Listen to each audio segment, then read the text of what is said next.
গ্যাসের চুলাটা জ্বালাই নিলাম, তারপরে দিয়ে দিলাম সরিষা। এখন একটু ভেঙে নিলাম। সরিষাটা ভাঙা হয়ে গেলেই দিয়ে দিয়েছি তেল, দেশি পেঁয়াজ, মশলা, পেঁয়াজ, রসুন, আদা, মরিচ, জিরা বাটা, মানে যা দিতে চান আপনি। তার ভিতরে দিলাম পিঙ্ক কালারের লবণ আর হলুদ।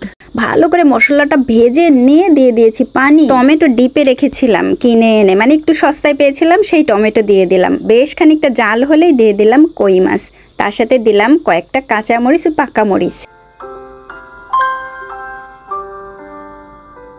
ধোয়া ওঠা গরম ভাত আর চুলার পাশে বসে এরকম রান্না হওয়া তরকারি খাওয়ার একটা মজাই আলাদা, কি বলেন?